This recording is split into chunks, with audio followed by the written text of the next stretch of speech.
தளபதியை பார்த்து டிஎம்கே காரங்க எப்படி காப்பி அடிச்சிருந்தாங்கன்னு சொல்லிட்டு நிறைய விஷயம் பார்த்துருக்கோம். அதே மாதிரி இப்போ ஒரு தரமான 3 சம்பவம் வந்திருக்கு ரீசெண்டா. அது என்னன்னு சொல்லிட்டு தான் இந்த வீடியோல பார்க்க போறோம். இந்த லிஸ்ட்ல 3வது இடத்துல இருக்கிறது தளபதி சொன்ன ரொம்ப ஃபேமஸான இந்த விஷயத்த 234 தொகுதியிலும் இந்த விஜய் தான், அதாவது உங்க விஜய் தான் உங்க சின்னம். முதலமைச்சர் ஸ்டாலின் ஒரு வார்த்தை கூட மாறாம அப்படியே சொல்லுவாரு. அப்படி என்ன சொன்னாரு நீங்களே பாருங்க. 234 தொகுதியில தலைவர் தான் இந்த ஸ்டாலின் தான் வேட்பாளர் நினைச்சு பாருங்க. இந்த லிஸ்ட்ல 2வது இடத்துல இருக்குது. இப்ப ரீசெண்டா திருச்சிக்கு தளபதி வந்திருக்கும் போது பாட்டுலாம் பாடி பிரச்சாரம் பண்ணாரு. அந்த விஷயத்தை எல்லாருமே பார்த்திருப்பீங்க. மேரல்ல போது ஸ்டேட் எங்க விசில் சத்தம் கேட்டு அதே மாதிரியே பண்ணணும்னு சொல்லிட்டு முதலமைச்சர் ஸ்டாலினும் பாட்டு பாடி இருப்பாரு. அதை நீங்களே பாருங்க. ஒரு பாட்டே இருக்கு, சூப்பர் ஸ்டார் யாருன்னு கேட்டா.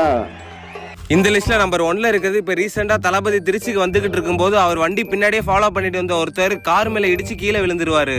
அப்ப தளபதி ஸ்பாட்ல கீழே இறங்கி என்னன்னு பாப்பாரு.